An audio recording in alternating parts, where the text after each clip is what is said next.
Amen. Sabihin mo nga sa katabi mo, you are blessed. You are blessed. You are blessed. You are blessed. You are blessed. All of you are blessed. Praise God. Alam niyo po ba na makita lang nung isa yung mukha nung isa, pinagpapala na? Hello? Amen. Kasi po, isa pong malaking pagpapala na makita natin yung ating mga kasama every Sunday. Naalala ko yung sabi ni Lot na antay niya ang araw ng linggo, hindi pa siya pinalabas ng kanyang matanda. So sorry Ate Lot, manood ka na lang. Praise God. Hallelujah.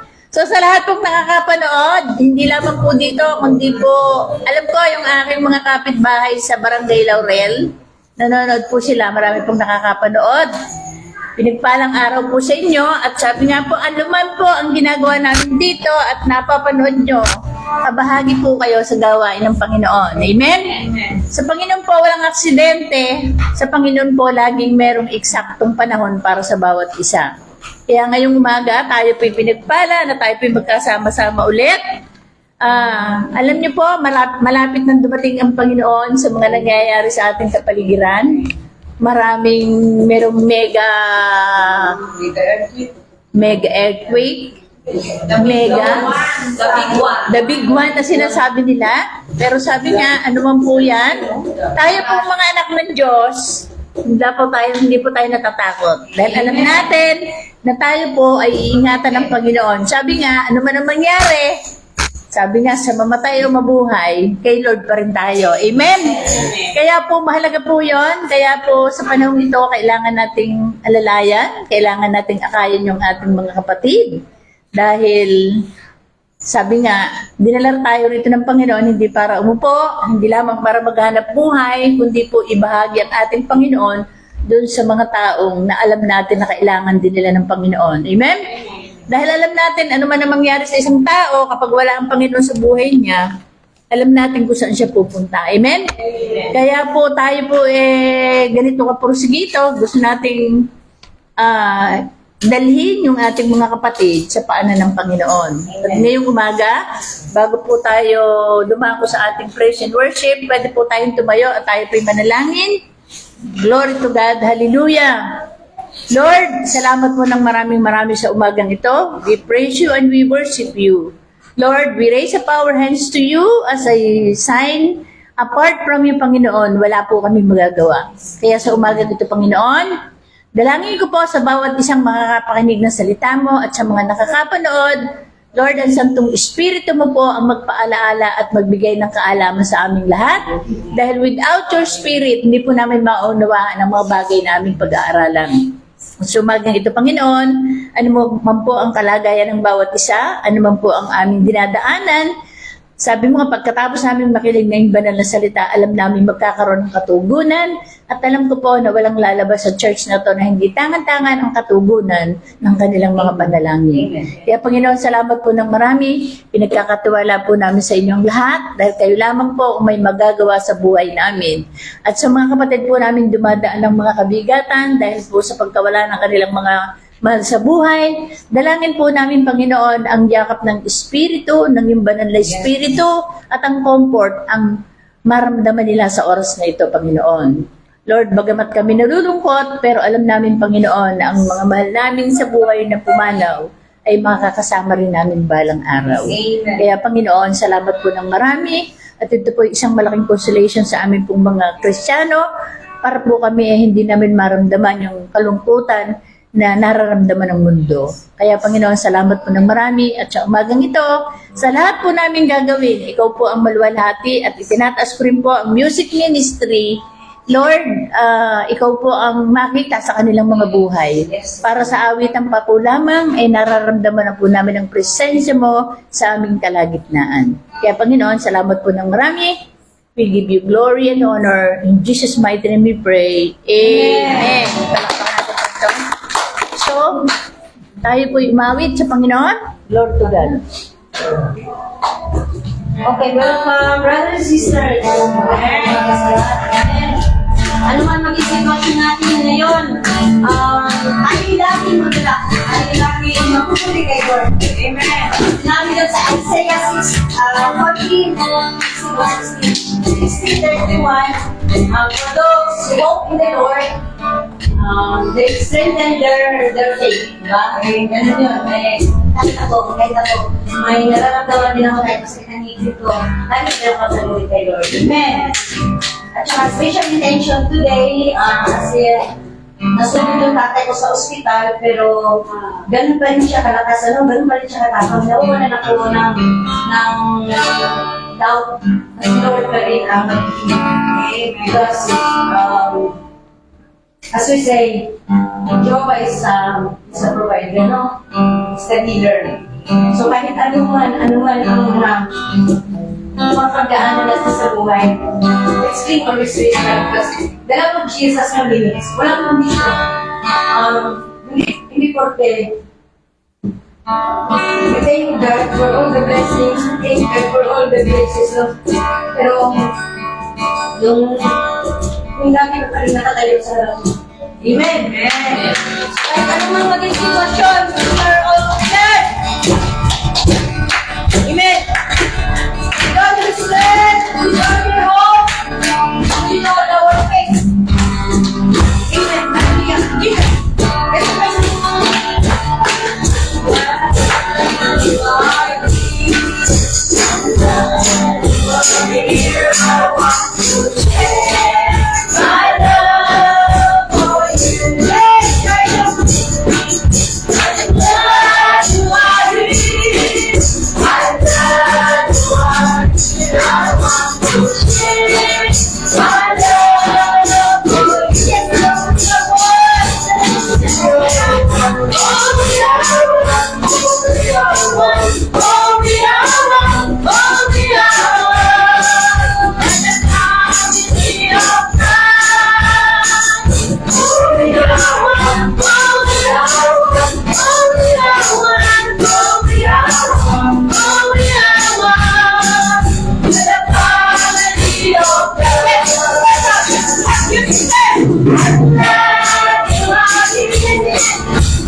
Hallelujah.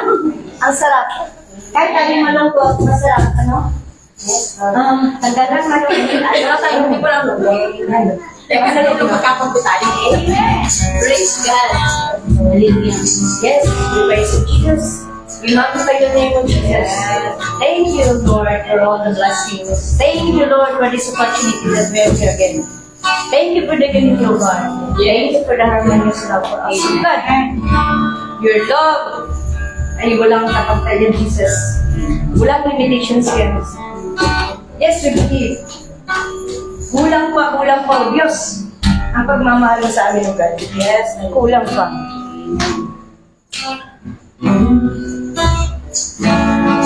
Hindi na kulang, God.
Yes, hallelujah. Thank you, Jesus. Thank you for the Jesus. Thank you, Jesus. Hallelujah. Yes, Lord. Thank you, Jesus.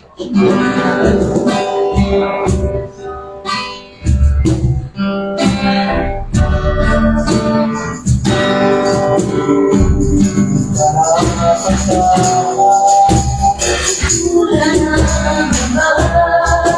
at wagas mo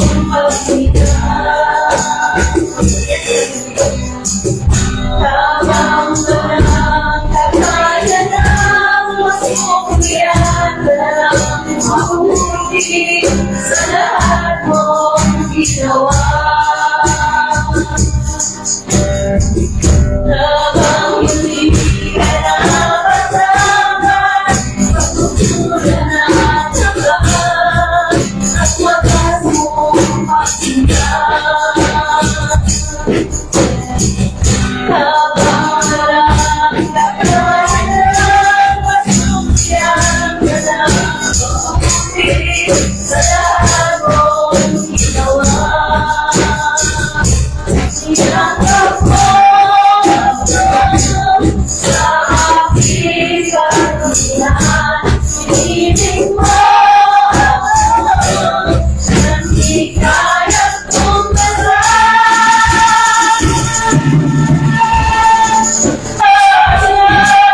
Ang kalarungan at kasira na kahit di na hindi nakahilan na kaman naman dahil walang tiyan salamat sa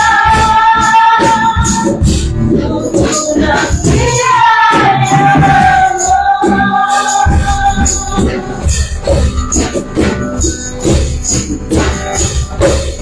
Habang hindi ka naman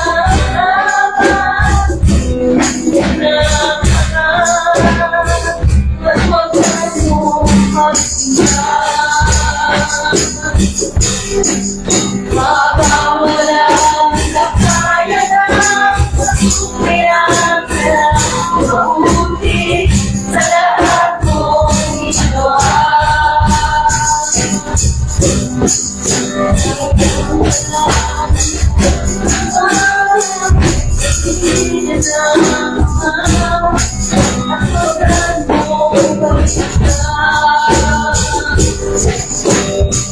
Habang walang kakayanan, masuklian ka ng mabuti sa lahat mong ginawa. Sinakap mo sa aking karumihan, inibig mo na di kayang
Thank you.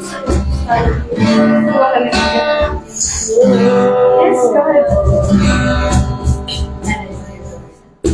Walang katapat ang pagmamahalin ni Lord sa atin. Amen. Kulang pa yung buhay natin ibibigay sa Kanya. So lahat ay papuri lamang sa Kanya. Glory to you, Jesus. Glory to you.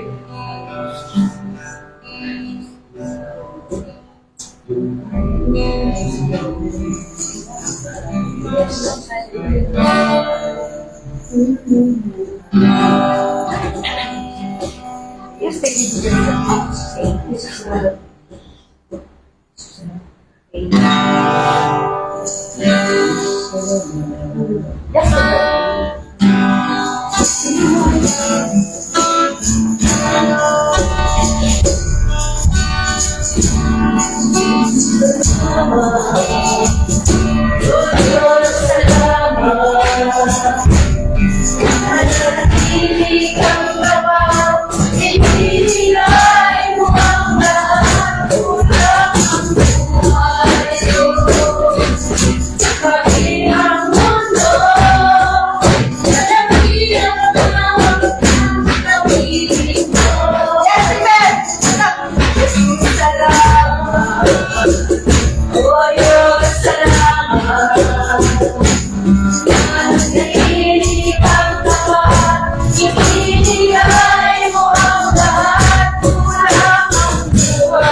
Praise the Lord. Hallelujah. Salamat sa Panginoon. Napakaganda po ng mga awit. Amen. Yung unang inawit natin, ano nga yun? Sabi po, hindi ang Diyos nagkulang sa bawat isa. And then pangalawa po, yung sukdulang biyaya. Praise God. Hallelujah. So sa lahat pong dinadaanan natin, nakikita natin at naramdaman natin ang pag-ibig ng Diyos. Katulad nga ng sabi ni Ate Annabel kanina, ang Diyos po ang nagtatakda at gumagawa lahat. Minsan, may sinasabi sa ating negative, pero ang Diyos pa rin ang gumagawa ng makabubuti. Sabi nga, kapag pinagkatiwala natin sa Panginoon, siya pa rin ang masusunod ay siya pa rin. Amen? So, salamat po sa bawat isa at tayo po in behalf po ng lahat ng taga TLGC family, tayo po ay nakikiramay sa ating kapatid na ngayon po ay nasa Pilipinas si Ate Weng, na nakaburol po yung kanyang ama. Alam po natin na ang Panginoon po ang nagko-comfort at nagbibigay sa kanila ng kagaanan dahil alam naman ni na Ate Weng na ang tatay niya ay kabilang sa pamilya ng Diyos at siya ay umuwi na sa alam nating siya ay uuwi sa ating Panginoon ng maluwalhati at masaya dahil siya naman po ay naglingkod na rin ng mahabang panahon. Kaya sabi nga, graduate na po siya. Mabuti pa nga po siya at siya'y tahimik na at mapayapa na. Amen? Glory to God. Hallelujah. So si Ate Maika, nung nakaraang linggo din po, ganun din po. Praise God. At ang dalangin po natin ngayon, doon po sa tatay ni Ate Annabel, na bata pa naman yung tatay ni Annabel, na ang Diyos na rin po ang magpala at humawak ng kanyang buhay.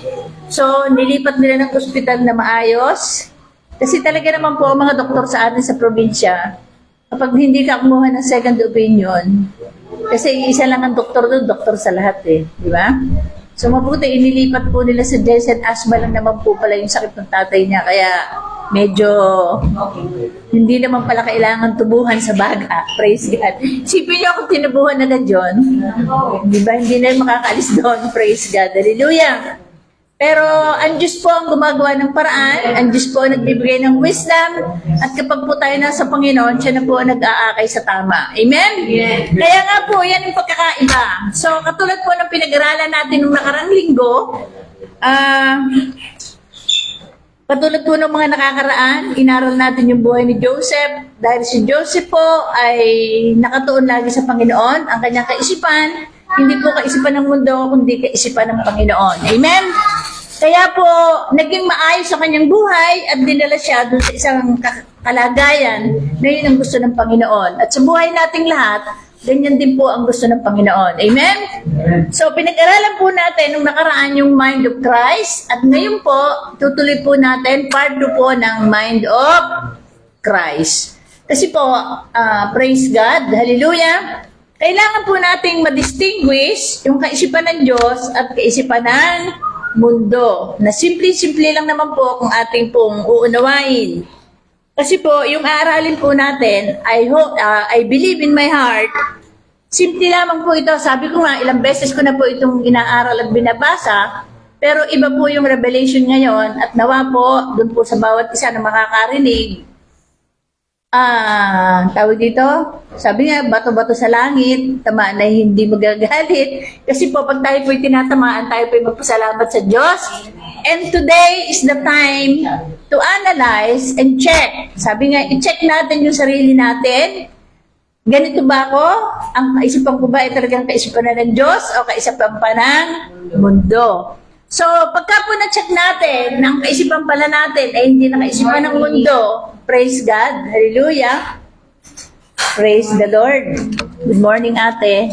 Welcome po. Welcome po sa Life Giver, where new lives begin. Salamat sa Panginoon. Si ate po is from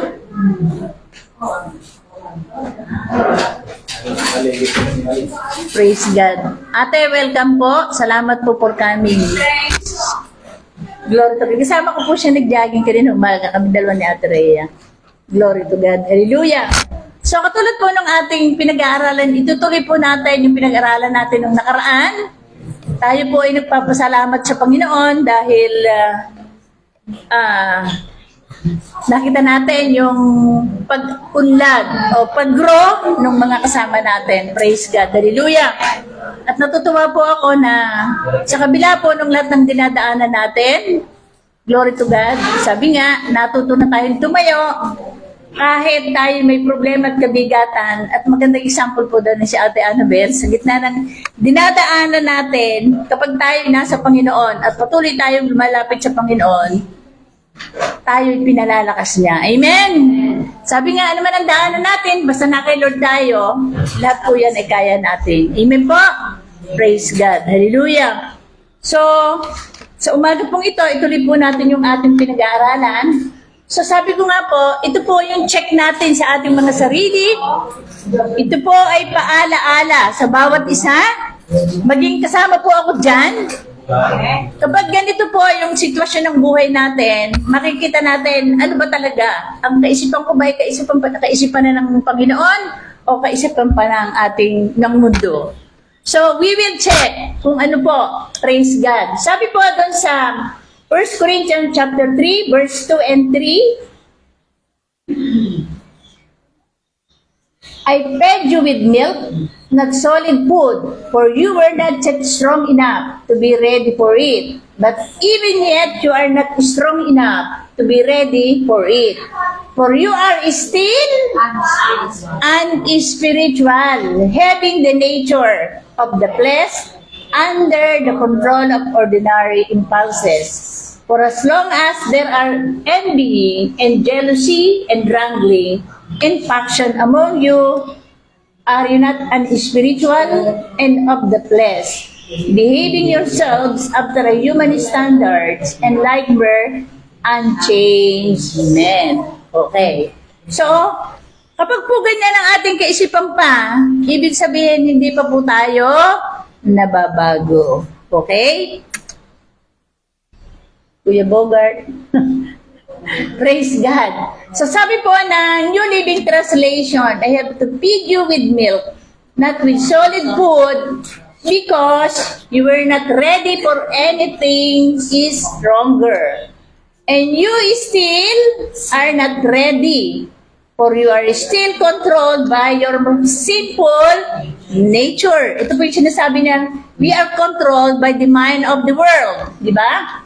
So, for you are still controlled by your sinful nature, you are jealous of one another and quarrel with each other. Salamat po sa Panginoon, wala na pong ganyan sa TLGC family. Hello! Palakpakan nga natin ng Panginoon. Praise God. Hallelujah! So, sabi ko nga po, this is a check-in balance doon po sa ating mga kaugalian. Praise God. Sabi nga po, doesn't that prove you are controlled by your sinful nature? Kung ganyan po tayo, siguro nga, tayo po ay makamundo pa at hindi pa tayo makadiyos. Amen? Sabi ko sa Tagalog, ang mga ipinangaral ko sa inyo ay mga simpleng aral lamang dahil sa hindi pa ninyo kayang unawain ang malalalim na pangaral. At kahit ngayon, hindi pa ninyo ito kayang unawain dahil makamundo pa rin kayo, nag-iinggitan kayo at nag-aaway-away, hindi ba't patunay ito na makamundo pa rin kayo? So maliwanag po ba? Amen. Amen. So kapag po ganyan ang sitwasyon, so nakita po ni Apostol Pablo sa mga taga-Korinto na ganyan ang kanilang mga kaisipan. Amen? At yun po ay paalaala ni Apostol Pablo sa mga taga-Korinto at sa panahon ito, paalaala rin po niya yan sa ating naririto sa mundong ito. Amen? Na kapag po tayo ay nasa Christian community, dapat yung mga ganyang kaugalian ay hindi na nakikita. Amen? Praise God. Hallelujah. So sabi po, ang analysis po ng 1 Corinthians chapter 3, the third chapter of 1 Corinthians addresses division within the Christian community. At kapag po ganyan, ang ugali at nakikita, nagkakaroon ng division. Tama, mali? Amen. Glory to God. Hallelujah. The nature of Christian ministry and the foundation of the faith. Parang ang foundation ba ng faith natin siya nakabase, di ba? So, kaya po sabi ni Apostle Paul diyan, Paul the Apostle writes the Corinthians with the intent of guiding them toward spiritual maturity and unity. This analysis will delve deeply into the significant themes and detailed teachings present in this chapter, offering insights and interpretation of the various verses to prove a comprehensive understanding of the text. So kaya po iisa-isahin natin yan, katulad po ni Apostol Pablo, ang intention niya, i-guide tayo para maging mature at magkaroon tayo ng unity sa church. Na yun naman ang dapat mangyari. Amen? Amen. Sabi nga, tinanggap natin ay isang espiritu, dapat isang espiritu lang ang tumatakbo sa ating lahat. So, kaya ang dapat papuntan natin is spiritual maturity and unity. At yan po ay makukuha lamang natin kung mauunawaan natin ng tama ang salita ng Diyos at maiintindihan natin at mai-apply natin sa ating mga buhay. Kaya nga po, lagi kong sinasabing paulit-ulit, mahalaga pong maunawaan natin kung sino tayo sa Panginoon at kung ano tayo sa Panginoon. Amen? At kapag po naunawaan natin yan, tayo po ay magiging malago at magiging maayos ang ating pamumuhay bilang isang Kristiyano. Amen. Glory to God. So, meron po diyang 1, A, B, C, D, E, F. Meron pong 6 na isinulat ako dyan. Sabi po kinuha ko po dyan, infants in Christ. Ibig sabihin, kapag ka po ganyan ang ating kaugalian, ang tawag sa atin ay baby Christian. Tama ba? So, kung baby Christian pa tayo, katulad ng sinabi ni Apostol Pablo, sabi niya, mga kapatid, hindi ko kayo makausap noon bilang mga taong ginagabayan ng Espiritu ng Diyos, kundi bilang mga taong mga mundo at sanggol pa sa pananampalataya kay Kristo. Tama po ba yan? Yeah. Kasi, pag sinasabi natin yung mga malalalim, hindi tayo maunawaan, hindi tayo maintindihan. Pero, Ate Leti, good morning. Pero salamat sa Panginoon, ngayon po kahit anong pag-usapan natin, nagkakaunawaan tayo. Kaya nga lang po, hindi ko po alam kung bakit ako dinala dyan ni Lord para i-remind. Kasi hindi po lahat tayo ay totoong matured na Christian na kung hindi lahat naman po tayo in process and in progress. So, ito po yung paalaala sa ating lahat. Inuulit ko po, ito po ay para sa ating lahat. Amen? Glory to God. So, kaya nga po sabi, ang mga ipinangaral ko sa inyo yung mga simpleng aral lamang dahil sa hindi pa ninyo kayang unawain ang malalalim na pangaral. At kahit ngayon, hindi pa ninyo ito kayang unawain. Dahil makamundo pa rin kayo, nag-iingitan kayo at nag-aaway-away. Hindi ba't patunay ito na makamundo pa rin kayo at nabubuhay ayon sa laman? Kapag sinasabi niyo kay Pablo ako o kay Apollos ako, hindi ba't para kayong mga taong mga mundo na nagkakampi-kampihan? Tama, mali? Praise God. Hallelujah. Kaya alam niyo po, kaya nga po yun yung tinuturo natin.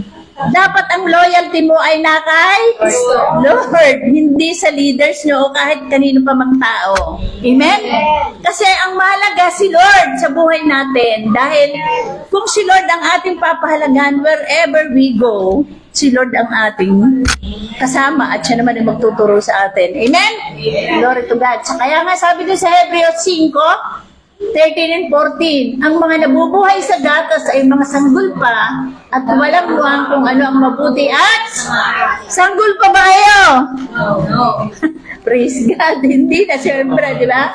Sabi ko, ngunit ang matigas na pagkain ay para sa mga may sapat na gulang na at alam na kung ano ang mabuti at masama. Simple. Wow. Sumigaw si Ate Bibian, ha? Galit na galit, ha? Praise God. So, kayo po ba nakakaunawa ng mabuti at masama? Hello? Ba, parang hindi nakikinig sila. Kayo po ba nakakaunawa na ng mabuti at masama?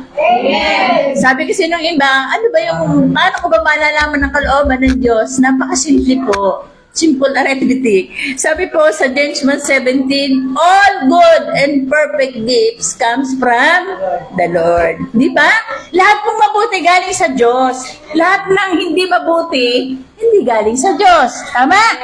Simple lamang po. So, alam niyo po, gusto po natin bumalik sa basic. Para po maunawaan natin ang husto. Kasi minsan may mga bagay na ipinapaalaala sa atin ng Panginoon. Habang pinag-aaralan ko nga po yan, nai-excite po ako, natatawa po ako.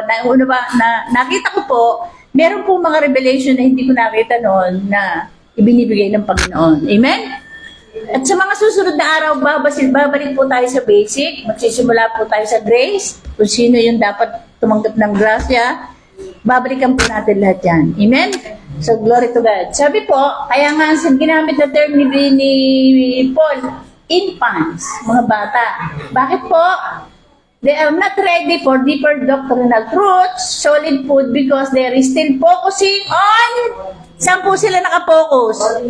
Worldly issues, such as jealousy and quarreling. This behavior demonstrates their failure to fully grasp and embody spiritual maturity. So, katulad po na sinabi ko, kapag po may ganyan pa tayo, sorry to say, ibig sabihin, hindi pa tayo lumalago sa Panginoon. Tama?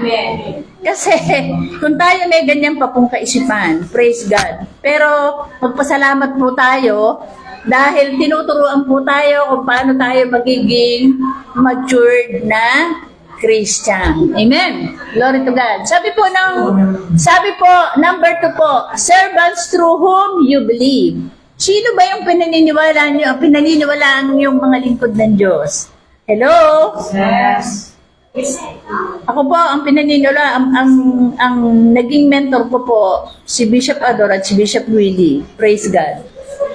Glory to God. Sabi po, bakit? Sino ba si Apollos at sino nga ba naman akong si Pablo? Kami ay mga lingkod lamang ng Diyos na ginagamit niya upang sumampalataya kayo. So, sino po yung sinasabi ko? Sino po si Bishop Ador at si Bishop Willie? Sila ay mga lingkod ng Diyos na tinutulungan tayo sa ating pananampalataya. So, sabi niya, ang bawat isa sa amin ay gumagawa lamang ng gawain ibinigay sa amin ng Panginoon. Ako ang nagtanim at si Apollos ang nagdilig.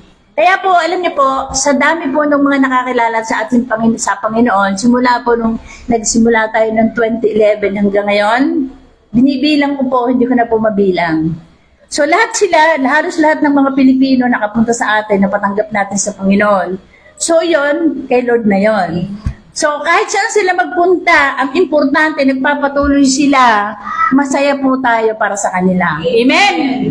Kaya po sabi nga niya dito, ang bawat isa sa amin ay gumagawa lamang ng gawain ibinigay sa amin ng Panginoon. Ako ang nagtanim at si Apollos ang nagdilig. Ngunit, lakas nyo. Ngunit ang Diyos ang siya nagpatubo. Hindi ang nagtanim at ang nagdilig ang mahalaga. Kundi ang Diyos na siya nagpapatubo nito. Hello? Ngayon, maliwanag na sa inyo. Hindi mahalaga ang nagtatanim at nagdidilig kung hindi ang nagpapatubo. At sino ang nagpapatubo? Si Lord. Si Lord. Di ba? So, tayo, katulad ng lagi ko sinasabi, pantay-pantay lang tayo sa harapan ng Diyos. Tama?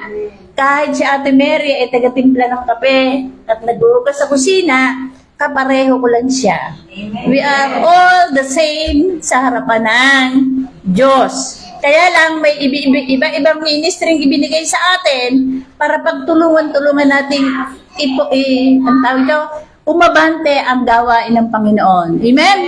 Praise God. So sabi po, ang nagtatanim at ang nagdidilig ay parehong mga lingkod lamang. Ang bawat isa sa kanila ay tatanggap ng gantimpala ayon sa kanilang ginawa. O, yan po yan. Diyan po yung dapat liwanagin natin. Lahat ng ginawa natin, may kabayaran. Tama? Yes. Kung tama o mali, mananagot sa Diyos. Tama ba? Kaya po wala po tayong dapat ipag-alala. Kapag po tayo kay Lord nakatuon, si Lord ang magtatama doon sa ating paninimpalataya at paniniwala. Tama? Praise God. So sabi po, Paul clarifies that neither he or Apollos deserve exaltation. Kaya hindi kaming mga lingkod ng Diyos, hindi namin kailangang mataas kami o whatever. Di ba?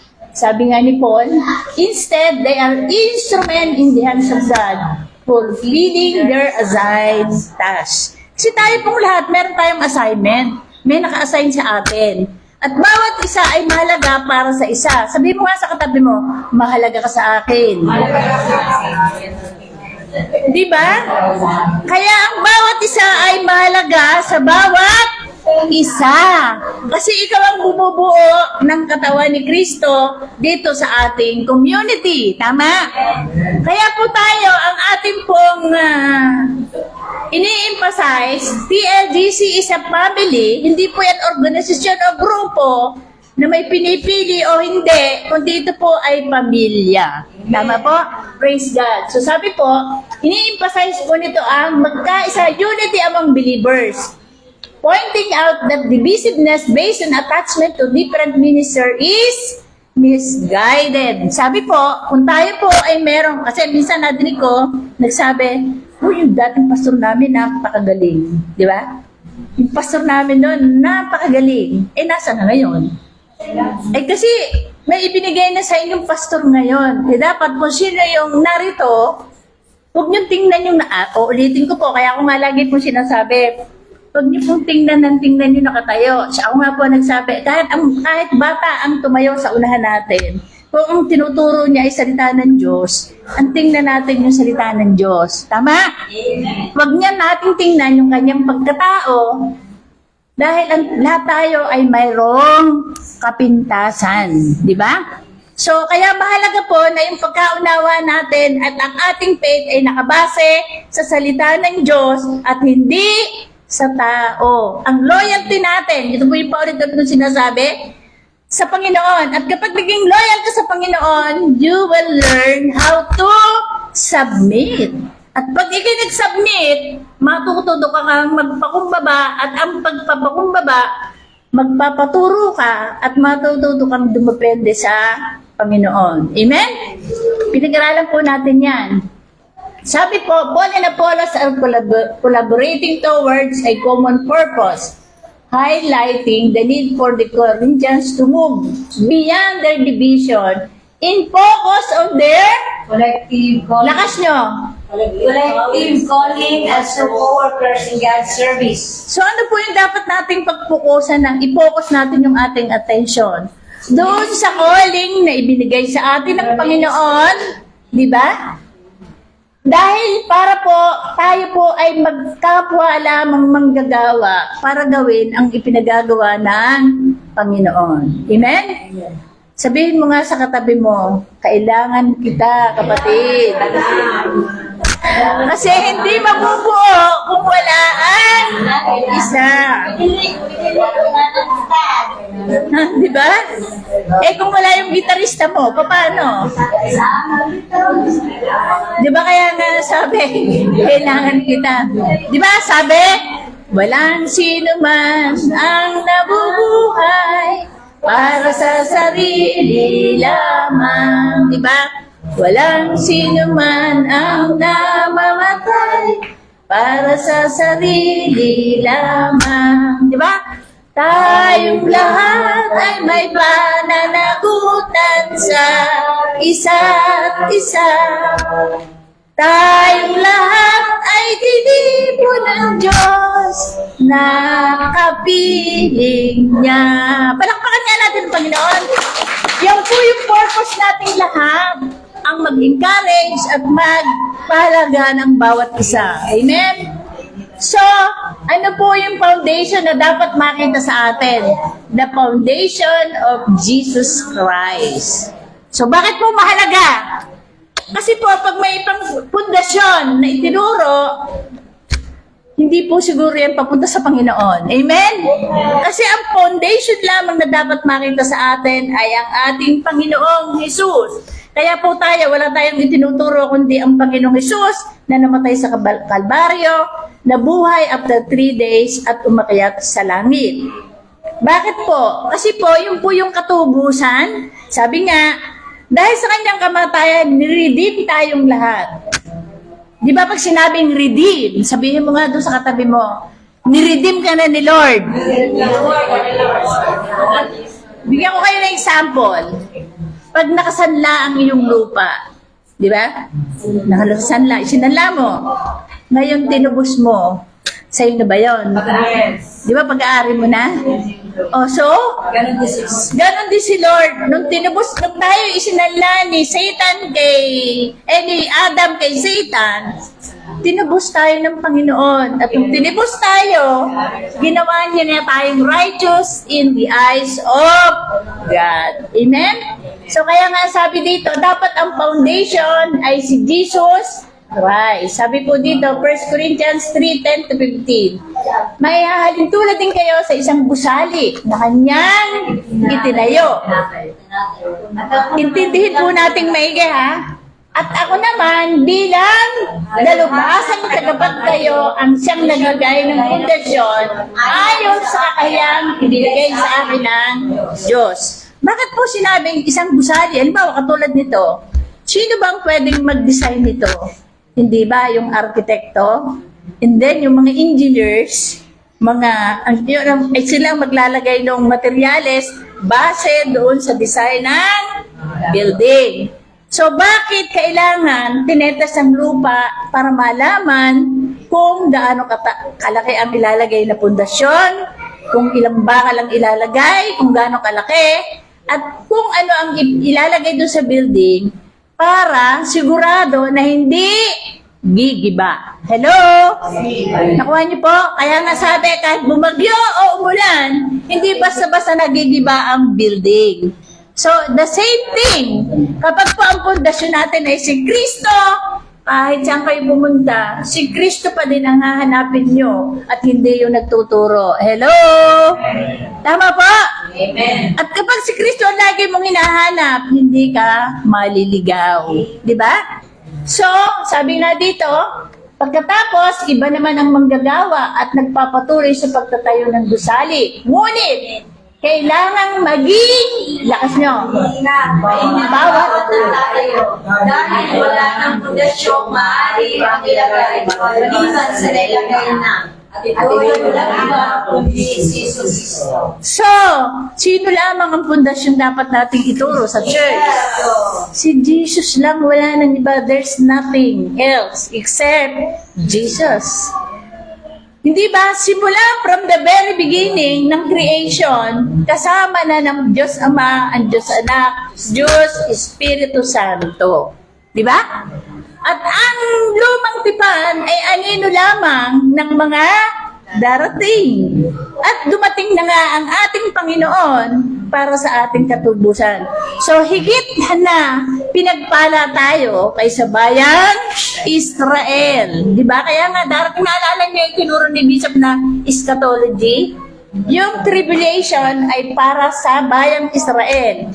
Pero yung rapture ay para sa ating tumanggap sa ating Panginoong Hesukristo ng buong puso at hindi tumalikod kahit ano ang dinaanang kahirapan. Amen? Glory to God. So kaya nga sabi dito, may magtatayo sa pundasyong ito na gagamit ng mabuting klase ng mga materyales gaya ng ginto, pilak at mamahaling bato. Meron namang gagamit lamang ng kahoy, duyong damo at dayami. Ngunit sa araw ng paghuko, makikita ang kalidad ng itinayo ng bawat isa dahil susubukan ito sa apoy. Kung ang itinayo ay hindi masusunog, tatanggap ng gantimpala ang nagtayo. Ngunit, kung ito na may masunog, wala siyang tatanggaping gantimpala. Ganun pa man, maliligtas siya, ngunit tulad lamang ng isang taong nakaligtas sa sunog na walang nailigtas na kagamitan. Meaning, nakuha niyo po, ibig sabihin, ang sinasabi po riyang ginto ay ang pundasyon ay si Jesucristo. Ginto, sabi po, may gagamit ng ginto at, ano sabi niya? Ginto, pila. Di ba? At mamahaling bato. Yan po ang pundasyon na sinasabi. Yan po yung sinabing ginamitan ng, yun po yung simbolo na ang foundation ay si Kristo. Ano po yung sinasabi niyang, tawag dito? Itinayo sa damo, kahoy at dayami. Yan po yung mga false prophet na nagtuturo ng labas sa ating Panginoong Jesus. Kapag ang itinuturo ay hindi Panginoong Jesus, labas po yan. Sabi nga, masusunog lahat yan. So, maliligtas ka naman. Kaya lang, bali wala. Di ba?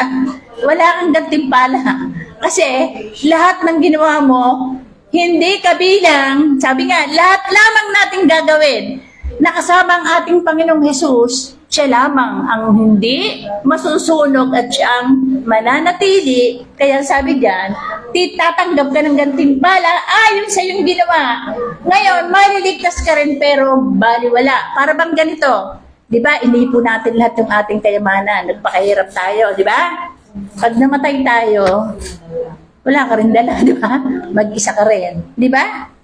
Pero, sa Panginoon, sabi nga, mag-impo ka ng kayamanan sa langit. Anong sinasabi niya?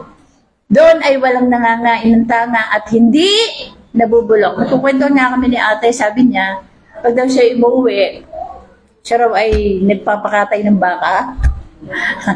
Siya raw ay nabili ng bigas at namimigay siya doon sa kanyang mga kababayan. So, ang ibig sabihin, nag-iimpok siya ng kayamanan sa langit. So, iyon, counted yun. Kasi siya ay Kristiyano siya eh. So, kapag nakay Kristo ka, totoo ang puso mo sa ating Panginoon. At magagawa mo lamang yon kung totoong may Kristo ka sa puso. Kasi kung wala kang Kristo, lagi kang makasarili. Gusto mo, yung bangan mo, kahit puno na, mag-imba ka pa. Pero walang lahat yun. Tama? Naunawaan niyo na po ang pagkakaiba? Praise God. Kasi tayo naman, kahit naman tayo magbigay, hindi naman tayo pagkukulangan ng Panginoon. Amen?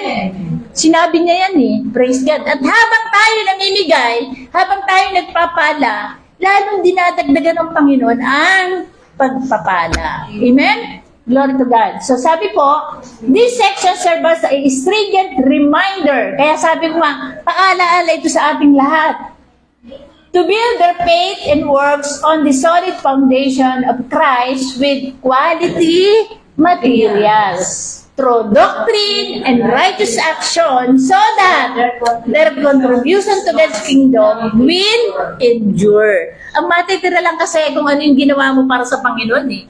Without Christ, wala yon, hindi yung kabilang. Alam niyo po ba, nung tayo hindi pa naboborn again, lahat ng ginawa nating mabuti, wala yun.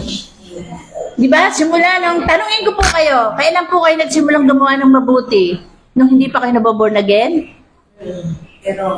Nung hindi pa kayo born again, gumagawa na kayo ng mabuti? Oo, gumagawa ka na rin. Pero, hindi ka sigurado. Tama? Pero, nung nakilala mo si Kristo, anong nilagay mo sa puso mo? Mabuti na ba ang ginawa mo?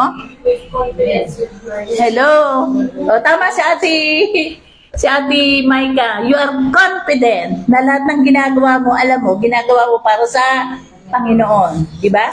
Hindi mo na ngayon ginagawa para sa sarili mo, lahat ng ginagawa mo, kundi lahat ng ginagawa mo para kay Lord. Amen? Kaya nga, hindi nga counted yung mga sarili natin pagdating sa ano eh. Si Lord, sabi nga, diba, namatay ka na. Pinatay, diba, sabi, nung tinanggap mo si Kristo, tinanggap mo yung kanyang Espiritu, namatay ka na sa iyo. Di ba sabi, if any man is in Christ, he is a new creation. Kasi akala nung iba, parang ganun lang yun, sinasabi lang yun, di ba? Hindi nila tinatanggap na bago ka na, kapatid. Sabi mo sa katabi mo, bago ka na, kapatid. Di ba? Di ba? Ay, kung born again ka na at hindi pa nababagong buhay mo, palagay ko, may question yung pagiging born again mo. Tama? Praise God. Kaya nga po, sabi ni Timothy, kaya po hindi basta-basta kapag ikaw ay nagtuturo. Kaya nga po tayo, yung mga Bible teacher natin, pinipilit nating bigyan ng tamang turo para at least pagtayo nila, hindi sila maligaw. Amen? Kaya sabi po ni Timothy, sabi ni Pablo kay Timothy, be diligent to present yourself approved to God. A worker who does not need to be ashamed. Rightly dividing the word of truth. Kasi po may tamang pagdi-divide ng totoo po na ang Bible ay para sa lahat. But there is a generation, every generation to generation. And our generations is belong to the gospel of grace because we belong to Christ. Kaya po, dapat na, alam niyo po ba kung saan nagsimula ang New Covenant? It only begins in the cross. Naalala niyo po? Bakit po? Bigyan ko po kayo ng katibayan. Sabi natin, doon sa ating gagawin, mangungumunyon po tayo, di ba? Sabi, gayon din naman, dinampot niya ang saro at ang sabi niya, ito ang saro ng bagong tipan na pinagtibay ng aking dugo. O saan bumuhos ang dugo ng Panginoon? Hindi ba sa krus? So, nung nabuhay ang ating Panginoon, na-justify ang ating kapatawaran sa ating mga kasalanan. So, yun po. Kaya po, dapat po nating malaman yan. Sabi po, dapat ikaw ay isang manggagawang balang. Dapat ikaw na ikaw ay approved sa Diyos, na hindi mo dapat ikinahiya na tamang nagtuturo ng salita ng Diyos. Okay? So, letter D. Sabi po, lakas nyo nga po, you are God's temple. Sabi mo nga sa katabi mo, templo ka ng Diyos. Di ba? Kaya nga sabi natin, hindi nyo ba alam, templo kayo ng Diyos? Hello? Amen. Naniniwala ba kayo na templo kayo ng Diyos? Amen. Tinanggap nyo ba ang kanyang espiritu? Amen. Ang tanong, bakit kaya kahit nasa akin pa ang espiritu ng Diyos, hindi pa rin ako nababago? Totoo ba talaga na tinanggap mo ang Espiritu ni Kristo? Kaya nga po laging may katanungan. If you are sincere ba kayo? Amen. Siyempre, kung sincere tayo, lalabas, di ba? Pinag-aralan po natin, sabi, nung tinanggap natin ang Espiritu ni Kristo, tinanggap natin yung kanyang gifts of the Holy Spirit. Ano po yung gifts? Love, joy, peace, gentleness, kindness. Di ba? Ano pa po? Meron po tayong gifts of the Holy Spirit. Tinanggap rin po natin yon. Ang tanong, bakit hindi lumalabas? Di ba?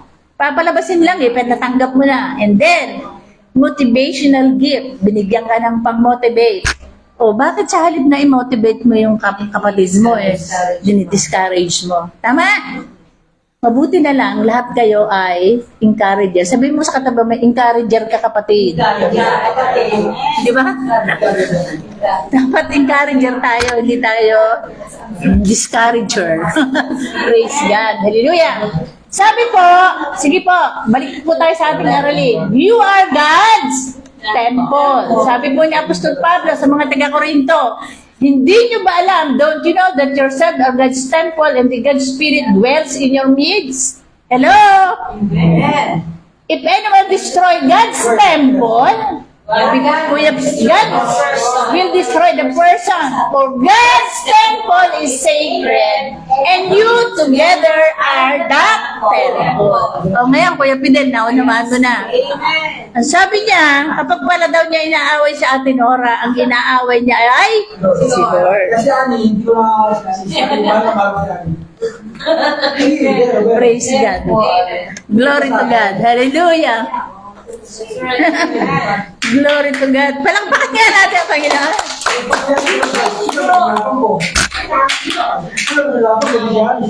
Okay. Praise God. Pasensya ka na ate ha, brutal kami. Praise God, hallelujah. Hindi kami kasi nagsasabi ng totoo, glory to God. Hindi kami pwedeng magsinungaling. Glory to God. Sabi po doon sa 16, hindi nyo ba alam na kayo templo ng Diyos at ang Espiritu ng Diyos ay naninirahan sa inyo? Ang sino ba ang wawasak sa templo ng Diyos ay parusahan niya dahil banal ang templo ng Diyos at ang templo yun ay walang iba kundi kayo. Hello? Maliwanag po ba? Amen. Kaya po, hayaan natin tayo siraan, hayaan natin tayo batukan ng mga salita at batuhin ng kung ano-ano. Sabi niya, ang templong ito'y banal. Ang magwasak nito, wawasakin ko. Bakit kayo maaapektuhan kahit ano sabihin sa inyo? Hello? Kung naiintindihan po natin ang salita ng Diyos at nauunawaan natin, hindi po tayo re-revenge, hindi po tayo magre-react, hindi po tayo gaganti, kundi ang ganti natin ay pagmamahal na nagmumula sa ating Panginoon. Amen? Sabi nga, si Lord, galit siya sa mga kasalanan, pero mahal niya ang makasalanan. Amen? Next time. Sabi nga, nagpunta rito si Lord, hindi para ayusin at regluhin ang buhay mo. Nagpunta si Lord dito para palitan ang buhay mo ng buhay na kaaya-aya sa kanyang harapan. Amen? Yun po yung kanyang purpose. So sabi po, ayan, huwag na natin basahin yan kasi naaral naman natin eh. So kaya sabi po doon sa awit, 91:11, sa kanyang mga anghel, ibigay kita tagubilin, saan man ako maparoon, tsaka. O diba, tama ba yan? O, mali. Amen. Di ba kaya kahit saan ka nga pumunta, hindi ka takot? Kasi alam mo, you are protected and covered by the blood of Jesus. So, kung yun ang iniisip mo, hindi ka takot. Relax ka lang. Di ba? Okay. Sabi po doon sa payag 939. Darating, ito na nga po, di ba? Darating ang matinding kahirapan sa buong mundo na susubok sa mga tao. Ngunit, dahil, lakas nyo nga. Dahil sinunod ninyo ang utos ko, matiis. Iniligtas kayo sa panahon ngayon. Hello? Iniligtas ba kayo ng Panginoon? Amen. Kaya nga hanggang ngayon, narito pa kayo, malulusog, healthy. Tama? Sabihin mo nga sa katabi mo, ang ganda-ganda mo, kapatid. Di ba? Hindi ba? Kaya nga kayo mukhang bata kayo eh. Hindi kayo pinatata. Alam niyo ba kayo ng taon si ate? She's 73 years old. Kasi tanda ni Ate Letty. Glory to God. Alam niyo po, ngayon, ito na yung sinasabi natin. Kasi, kung bakit tayo hindi dapat natatakot sa Diablo. Bakit?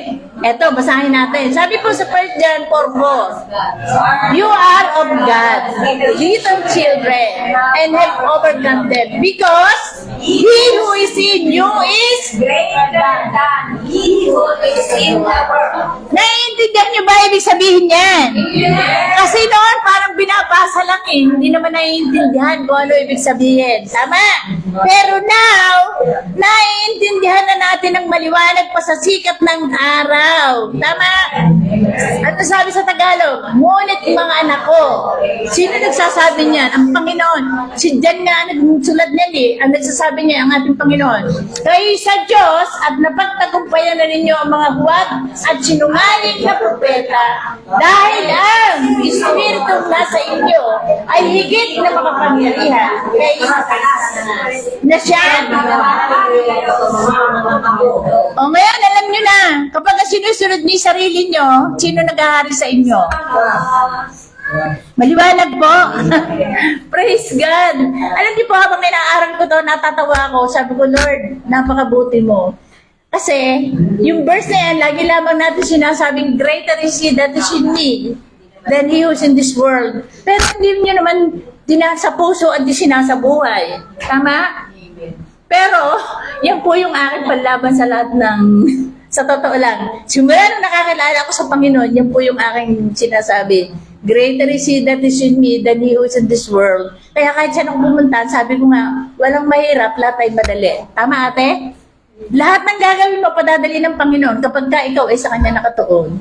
Hindi ba taglay mo Kanyang Espiritu, so siya ang magbibigay ng karunungan sa iyo. Kaya sabi ko nga sa katabi mo, matatalino mga anak ng Diyos. Di ba? Kaya huwag tayo kakaiba. Kasi meron tayong kakaiba sa ating mga puso. Amen? Kaya nga sinasabi lang nun, greater is He. Walang, dapat ang pagsabi, greater is He that is in me than he who is in this world. Dapat matigas. Para yung Diablo, takbo agad. Di ba? Kaya sabi ko nga, hindi ka malalapitan ng Diablo dahil may Kristo ka sa puso. At kung may Kristo ka na, Si Lord na magpapatakbo ng buhay mo, hindi ang kahit sino. Amen? Hindi ka pwedeng sabihan ng kung ano-ano ng kahit sino dahil ang nagpapatakbo ng buhay mo, Ate Lina, good morning po. Dahil na nagpapatakbo ng buhay mo ay ang ating Panginoon. Amen? Kaya praise God. Sabi po sa Romans 8:31, ano ang ating sasabihin sa mga bagay na ito? Kung ang Diyos ay Sino ang lalaban sa kakampi pa kayo ng Diyos. Praise God. Ang Diyos po hindi konsintido. Tandaan nyo yan ha. Kung ikaw ay nasa Panginoon at alam mo ng Panginoon ang ginagawa mo ay tama, kahit ano ka pa, hindi ka niya pababayaan. Praise God. Hallelujah. Sabi po, ang letter E ko po is, matatapos na po tayo. The mind of the world versus the mind of Christ. Kaya nga minsan, pinyo paalaala sa atin, sabi niya, huwag niyong dayain ang inyong sarili. Kung meron man sa inyong nag-aakala ni siya'y marunong ayon sa karunungan ng mundo, kinakailangan natin tigilan na yung ganyang pag-iisip upang maging marunong siya sa panghinaan. So, tigilan na natin yung sinasabing, ay, mas magaling ako kaysa kanya. Bakit? Wala naman nagsasabi ng ganyan, di ba? Kala nung iba, mas angat ako kaysa kanya. Pero pwede natin sabihin, mas angat tayo kaysa unbelievers. Hello? Bakit? May Kristo tayo sa puso. Pero kung tayo pare-parehong Kristiyano, wala tayong ipinagkaiba. Hello? Sabi ko nga, kung ano yung karunungan na ibinigay sa kanya, hindi mo pwedeng dayahin. Kasi we are created uniquely. Nilalang tayo ng Diyos na kanya-kanya, kaya hindi tayo magkakapantay, kaya huwag tayong mag-inggitan. Yun ang ibig sabihin dyan eh. Tama? Meron kang parteng ibibigay sa iyo, base sa kakayahan mo at base kung sino ka. Kaya nga sinasabi ko, kilala tayo ng Diyos. Alam niya kung hanggang saan ang ibibigay sa atin. Alam niya kung ano ang ibibigay sa iyo. Dahil alam niya ang ating ability. Sabi nga, kahit bilang ng buhok natin, alam ng Diyos eh. Amen. So alam niya kung hanggang saan ka at alam niya kung ano ibibigay sa iyo. Kaya wala kang dapat ikainggit sa iyong kapwa. Kasi meron ka din ng para sa iyo. Amen? Yes. Sabi ko nga, may banal na inggit para ding may banal na takot. Hindi ba, pag nakita mo siyang malagong-malago, ako po nung una, nung nakikita ko silang nababaptize sila ng Holy Spirit, tapos nagiging malago sila, sabi ko, Lord, sana po ako ganun din. Di ba? Sana po ako'y ganun din, na maranasan ko din yon. Sinabi ko noon pero nung naunawaan ko, salita na sabi ni Lord, meron akong bibigay sa iyo na hindi katulad na sa Kanya. Di ba? So, kaya po yung baptism din ng Holy Spirit, kahit walang maglihan sa iyo, pwede kang mabaptize ng Holy Spirit. Alam niyo kung bakit? Kung paano? You pray and desire from the bottom of your heart. And one day, kahit nag-iisa ka, mababaptize kang mag-isa ng Holy Spirit. At yung pong baptism ng Holy Spirit ay kailangan ng bawat isa para maging matapang ka at maging malakas ka. Kasi yon, you are talking to God alone. Hindi po naintindihan ni Satanas yung pinag-uusapan nyo ng Panginoon. Kaya mahalaga yon sa bawat isa. Pero, sa self-development po yun natin magagamit. Ganun po yon. Amen? Kaya, dinisare ko din po yon. So, dinidesire po yon. At kapag po nakita ni Lord na pwede kang pagkatiwalaan, hindi po yung ginagamit sa para ipagyabang. Praise God. Ginagamit po yon para sa ipagagawa sa iyo ng Panginoon. Kung ano yung gustong gawin ng Panginoon, yun ang ibibigay sa iyo. Hindi mo pwedeng, sabi ko nga gusto mong patumbahin kita ng patumbahin dyan, Ate Lot. Pero, hindi ka nagbabago. Bakit? Hindi po yun ang basihan ng pagbabago. Ang pagbabago, it comes from the inside kung paano ka nag-respond at paano mo tinanggap si Lord sa puso mo. Tama, ate? Di ba? Kung tinanggap mo siya ng buong puso at namuhay ka ayon sa kalooban ng Diyos, kaya nga sabi, ang kaligtasan po hindi binabawi. Doon! Meron po, doon sa mga taong tinanggap ang Espiritu ng Diyos ng totoo sa kanyang puso. Dahil yung Espiritong tinanggap mo, hindi ka pababayaan niyang ikaw ay mapalayo sa Diyos. Hello? Minsan may time na magwawalwal ka, malalayo ka. Pero one day, ibabalik ka rin ng Panginoon. Amen? Dahil yung Espiritong taglay mo, hindi papayag ng Diyos anakan niya eh, di ba? Tayo nga, yung anak natin, pag naliligaw, pinababayaan lang natin pero tinitingnan pa rin natin, di ba? So, isang araw bumabalik, naalala niyo yung prodigal son? Di ba? Pinabayaan ng Diyos yun, pinabayaan nila yung tatay niya. Pero nung bumalik, 2 kamay niyang tinanggap, di ba? Kasi hanggang hindi nila nakikita yung kanilang sarili, minsan nga maganda yung lumalabas di ba? So, mauunawaan mo and then, maraming itinuto. Kaya nga sabi natin, all things work together for good. May pinapahintulot ng Diyos, kala natin pangit. Yung pala, para tayo maging matatag at matibay. Sabi ko nga, doon sa lahat ng mga na-persecute sa akin, nagpasalamat ako ng todo eh. Alam niyo kung bakit? Kasi kung hindi ako pinersecute, hindi ako magiging matapang at magiging matibay. Learn from your experience. Tama. Kaya nga wala tayong dapat kainisan, wala tayong dapat kagalitan. Yan ay bahagi ng ginagawa ng Panginoon sa ating buhay para maging effective na lingkod tayo ng Panginoon. Amen? Palakpakan nga natin ang Panginoon. Glory to God. Hallelujah. So sabi ko doon sa Job, sa Job 5:13, hinuhuli niya ang marurunong sa kanilang katusuhan at hinahadlangan. Ilakas niyo po.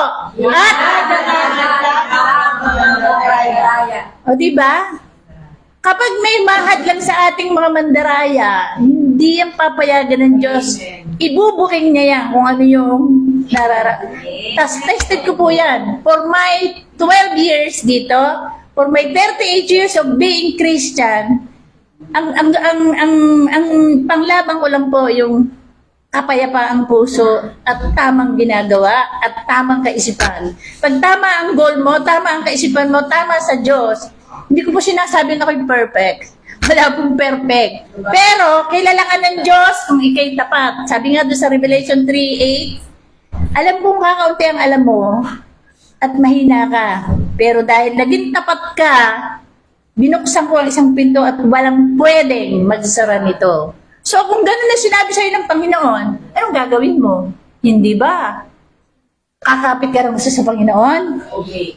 You will obey and do kung ano yung ini-instruct sa'yo ni Lord. Kahit bigyan ka ng instruction ng mga nakapaligid sa'yo, wala kang pakialam. Tama? Bakit? Kay Lord ka, doon ka lang makikinig. Kasi po, doon lang tayo kumukuha ng instruction dahil siya ang naglagay sa atin, hindi po tao. Hello? Amen. Kapag tao naglagay sa iyo, hindi ka tatagal, mapapagod ka, mayayamot ka. Tama? Pero kapag si Lord, kahit anong daanan mo, nakangiti ka pa, matitiis mo dahil alam mong si Lord ang nagpapalakas sa iyo. Amen? Amen. Glory to God. Kaya nga sabi niya dyan, hinuhuli niya ang marurunong sa kanilang katusuhan, at hinahadlagan ang plano ng mga mandaraya. Kaya po ang laban natin, malinis na puso at kaluluwa. Ganun lang po kasimple. Dahil sabi ko nga, ang Diyos hindi konsentidor. Okay? Sabi ko sa awit 94:11, alam ng Panginoon ang iniisip ng mga tao ay walang kabulungan. So wala po tayong may tatago sa Diyos. Di ba sabi dun sa Hebrews 4:13?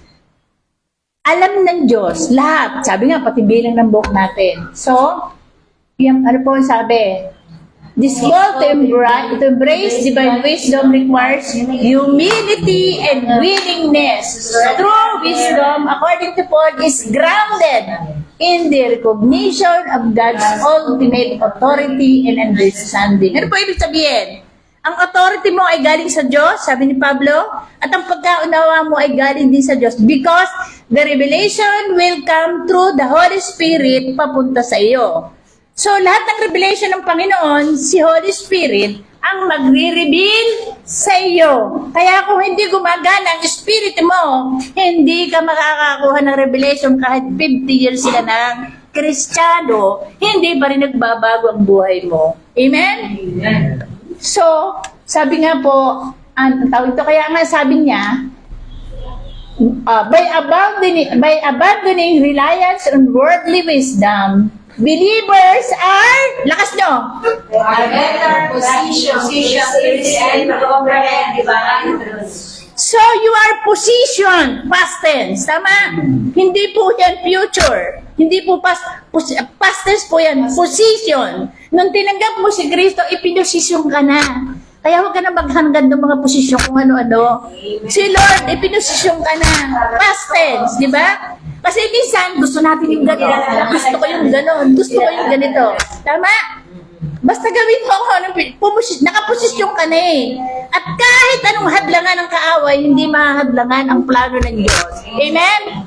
Praise God. Kaya nga sabi dun sa Romans 12:2, huwag ninyong tularan ang mga ugali ng mga tao sa mundo ito. Hayaan ninyong nawala. wala garden. Baka hindi nakasaksak. Ayan, okay? Hayaan yung baguhin kayo ng Diyos sa pamamagitan ng pagbabago ng inyong mga isip. Para Alam niyo ang kalooban ng Diyos, kung ano ang mabuti, ganap at kalulugod sa kanyang pag-ibig. Kaya nga, hanggang hindi nababago yung kaisipan natin, hindi tayo magiging kalugod-lugod sa Diyos. Kaya nga, ang gusto niya, baguhin tayo eh. Pag binago tayo, kasama yung puso natin, di ba sabi? At sabi sa Isaiah, papalitan ko ang inyong pusong matigas ng pusong malambot. Ang sabi niya, makikipagtipan ako ng panibago, hindi ko na aalalahanin yung mga kasalanan, di ba? Hindi ko na isusulat sa bato. Saan ko na ilalagay? Ilalagay ko sa inyong puso at kaisipan. Di ba nung araw sabi, isulat mo sa iyong hamba ng pinto, isulat mo sa dingding, isulat mo sa lahat ng parte ng bahay mo para hindi mo makalimutan ang utos ng Diyos. Pero ang sinabi ng Panginoon, darating ang panahon, hindi ko na isusulat sa mga tapis ng bato at sa mga dingding nyo, isusulat ko sa inyong mga puso at sa inyong isip. Sino po yung nakasulat sa ating puso? Yung Espiritong tinanggap natin sa ating Panginoon. Amen? Palakpakan nga natin ng Panginoon. Di ba higit na tayo pinagpala kaysa doon sa kanila? Kasi yung Espiritu ni Lord, taglay natin kahit saan tayo pumunta. Di ba? Glory to God. So sabi po, kaya nga hindi tayo dapat nagtatalo na magaling si ganito, siya si ganon, siya si ganito. Sabi po, all things are yours. Ang lahat daw bagay atin. Bakit? Kasi tayo ay tagapagmana ni Kristo. Sino bang may-ari ng lahat sa mundo? Si Lord. Oh, di ba? Kung ikaw pala tagapagmana ni Kristo, di, lahat iyo. Tama? Praise God. Kaya hindi mo pwedeng, naunawaan niyo ba? Amen. At Nora, natutuwa ako sa iyo kagabi. Praise God. Gusto ko mag-chip ng konti. Meron po kaming Bible study kagabi. Ang inaral nila, tinuro ni Ate Pet ni Ate Nora, yung buhay ni Martha at ni Maria. Yeah? Para din yung mind of Christ di ba? Mind of the world and mind of Christ. Si Martha, ang mind niya ay...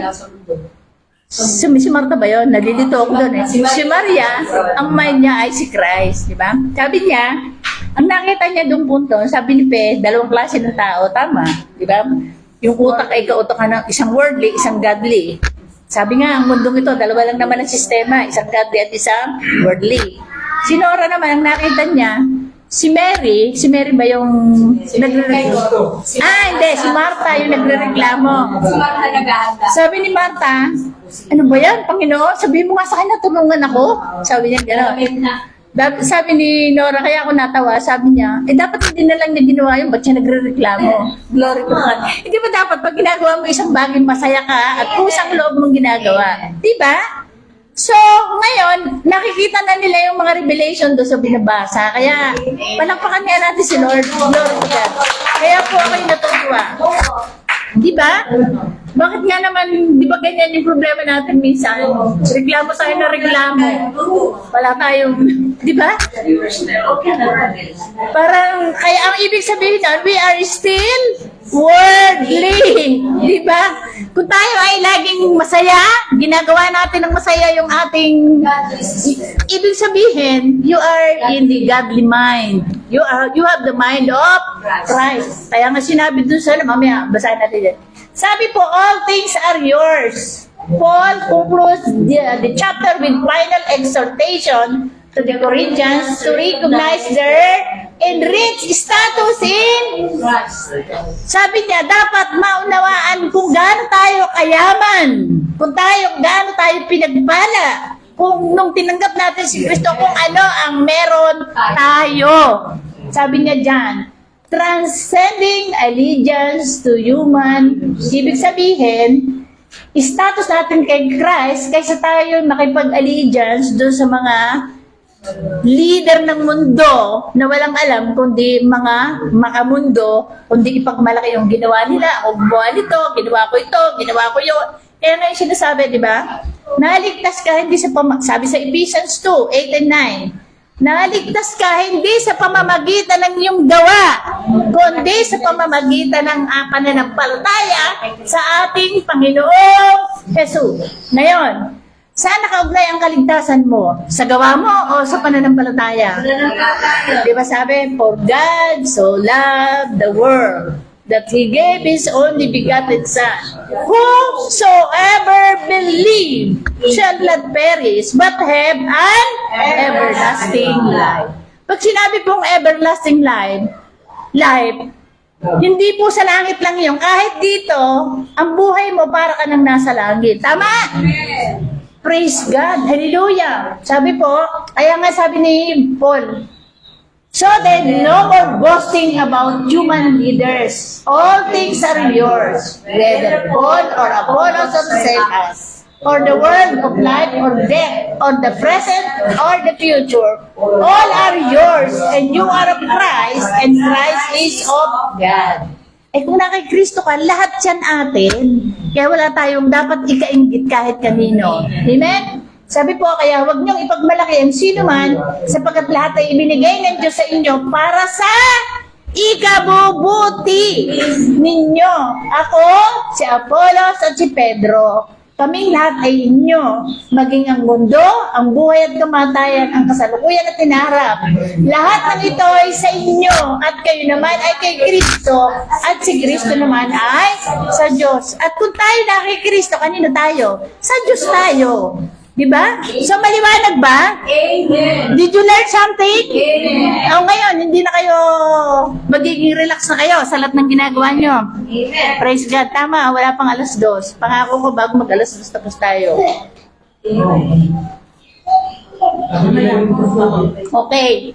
So, finally, sabi niya, Paul affirms that they belong to Christ and Christ belongs to God. Capsulating, para bang inilagay kayo sa isang kapsula na ano yun? Ate, basahin mo nga, nabubulan ako. Yung pagkakasunod-sunod ng relationship that places them in the direct connection with the divine. Ibig sabihin, yung connection para sa Panginoon, sunod-sunod, okay? So sabi po, yung pagkakasunod-sunod, this transcendent perspective encourages the Corinthians.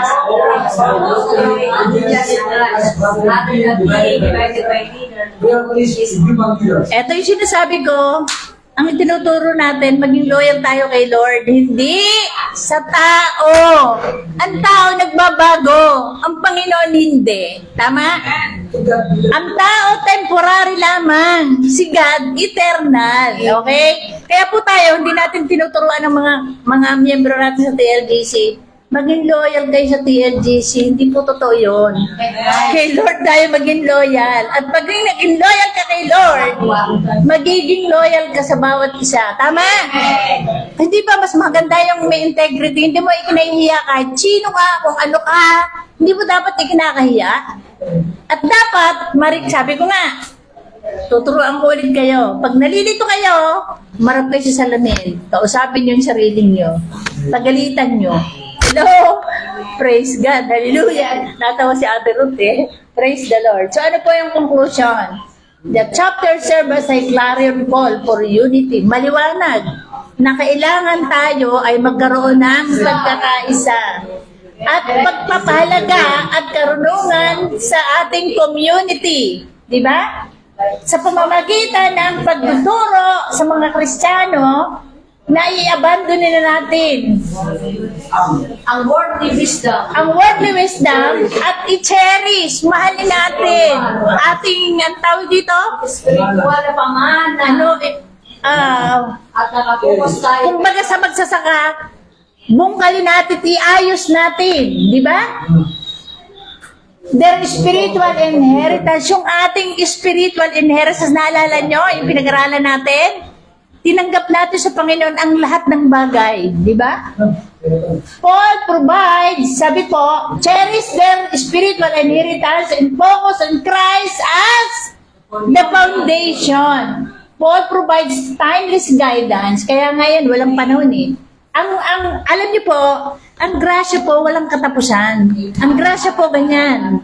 Ang grasya hindi nakakulong, hindi nakabox. It is open. Infinite. Infinite. Kaya nga po sabi, Paul provides timeless guidance. Kahit magkaano-ano pa, grasya pa. Kasi si Kristo ang ending eh. Di ba yan yung sinasabi? Sabi po, Paul provides timeless guidance that remains relevant for contemporary believers. Kahit yung mga darating na believers, yun pa rin, ang grasya pa rin, di ba? Ultimately, this chapter invites Christians to cultivate a faith that is mature, unified, and deeply rooted in the transformative power of Jesus Christ. So, sino lamang po nagtatransform? Si Jesus. Ang pastor ba? No. Question. Di ba? Sino? Si Lord, yung Espiritong tinanggap mo, nagtatransform sa bawat isa. Tayong lahat ay kamanggagawa ng Panginoon para maipahagi natin at mapaabot sa buong mundo ang kanyang mga salita. Amen? Sa pamamagitan ng being example at i-model natin si Christ sa mga buhay natin. Di ba? Kung binago ka ng Panginoon, dapat makita sa iyong pagbabago para maibahagi mo pa rin sa iyong kapwa. Tama? At pagka po yan ang natutunan natin, welcome to the family of God. Amen! Palakpakan nga po natin ang Panginoon. So, maliwanag po bang lahat? So ngayon, ngayong piyarong-piyaro ba? Did you learn something? Amen. Diba? Parang hindi sila makasagot. Praise God. Lakas ng sagot ni Ate Dina. So, ngayon po, dadako po tayo sa ating Holy Communion. Ito po ay nagpapaalaala ng lahat ng ginawa ng ating Panginoon. Sabi nga, nabugbog ang kanyang katawan para po sa ating lahat, para ang mga may sakit at karamdaman ay gumaling. Praise God. Ang kagalingan po, hindi lang sa ating katawan, kundi pag pinagaling yung ating spiritual, kasama po yung buong area ng buhay natin, area ng pinansyal. Tama ate? Pinansyal, relationship, lahat ng area ng buhay mo gustong iangat ng Panginoon. Amen? Amen. At ang Panginoon, pag inangat ka, lahat kasama. Hindi pwedeng iwan yung isang area ng buhay mo. Kasama ang pamilya. Lagi ko pong pinapaalag sinasabi, pag nagbago ang puno, kasunod po ang mga bunga. Maniwala po kayo. Kapag nagbago ang ina o ama, ang mga anak mo, kasunod mo. Hello? At yan po ay proven natin for so many years. Kaya po, kung tayo po ay, kaya nga po pinagpala yung mga naritong nanay ng mga anak nila ay kasama nila dahil alam nila, hindi nila mararanasan ang nararanasan ng iba. Opo, wala pong perfect, magkakamali po ang inyong mga anak. Pagdating ng araw, syempre gusto niyang testingin yung ibang bagay. But, babalik sila sa basic. Tandaan niyo po yan, hindi mo sila kailangang pukpukin, hindi mo sila kailangang pagalitan. Dahil alam nila ang salita ng Diyos, babalik sila sa tama at ibabalik sila ng Panginoon. Alang-alang to sa connection mo, di ba sabi? Pag sumunod ka sa akin, naging tapat ka, pagpapalain kita, hindi lamang ikaw, kundi hanggang sa iyong mga kaapu-apuhan. So, kaya praise God. So, ngayong hapon, pwede bang ituon niyo po yung mga kamay natin dito sa elementong gagamitin natin, sa tinapay at sa alak, na nagsisimbolo ng katawan ng ating Panginoon at yung pong alak ay dugo ng ating Panginoon. Amen? So, pag-pray po natin. Tayo po tumayo. Tayo po tayo. Lord, salamat po ng marami sa hapong ito, Panginoon. Alalahanin po namin ang inyong kamatayan sa krus ng Kalbaryo, ang iyong sakripisyo, para po kami ay tubusin sa lahat naming mga kasalanan. At Lord, bigyan po kami ng magandang buhay. Lahat po ito'y ginawa mo at kulang pa po ang buhay namin para po ipaglingkod sa iyo sa lahat ng ginawa mo sa amin. Sabi mo nga, kahit kami hindi karapat-dapat, kami po ay naging karapat-dapat na magmana ng mayaman mong grasya at ng buhay na mapayapat, buhay na pinagpala at buhay na walang hanggan. Salamat po sa mga elementong ito na amin pong pagsasalusaluhan ngayong hapon. At katulad po ng sinasabi ng mga salita, kung gagawin po namin ito ng buong puso, kung ano man po ang aming karamdaman, bibigyan mo kami ng kagalingan, ano man po ang aming problema at kabigatan, ito po ay bibigyan mo ng kasugunan. Kaya sa hapong ito, salamat po sa mga elementong ito, pagpalain mo po ito at magsibing kalusugan ng aming panglupang katawan at ganun din po ng aming spiritual. Salamat po, in Jesus' name, Amen. So Ate Dora, paki-distribute nga habang maawi tayo.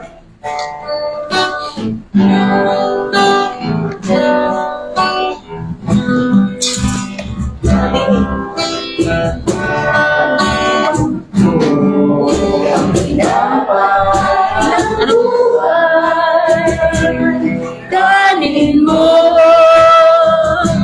makikahagi, ito ang tinapay ng buhay. Kanin mo makikisa, yan ang katawan, inayuan upang ikaw ay mabuhay. Yan ang katawan na tila upang iyong damdam ang buhay na walang hanggan.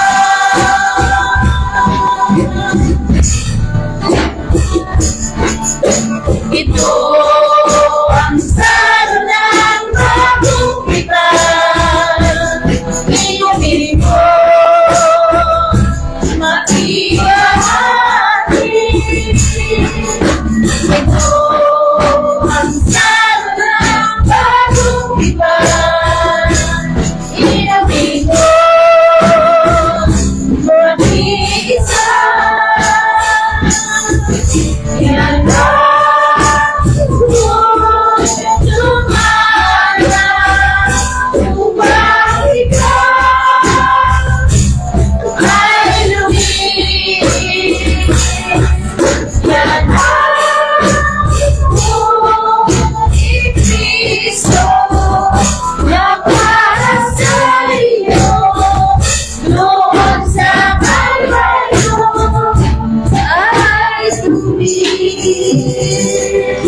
Hallelujah, Lord. Salamat mo ng marami.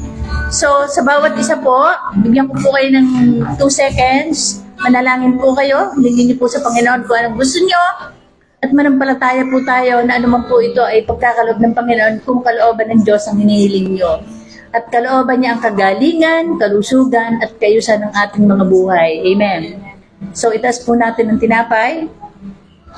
Glory to God, hallelujah. At ng gabi, bago pagkanulong ating Panginoon, dumampot siya ng tinapay at sabi niya, ito ang aking katawan na inihahandog ko sa inyong lahat. So, kainin po natin ang tinapay na sabay-sabay. Glory to God, hallelujah. Praise God. Gayun din naman, dinampot niya ang saro at ang sabi niya, ito ang saro ng bagong tipan na pinagtibay ng aking dugo. Sa tuwing yung iinumin at kakainin ng tinapay na ito, alalahanin niyo ang aking kamatayan at ang aking muling pagbabalik. So, inumin po natin ng sabay-sabay. Go to God. Patuloy po natin pasalamatan ng Panginoon. Ang tinapay ng buhay, galing mo makibahagi. Ito ang tinapay ng buhay, galing mo makisa. Yan ang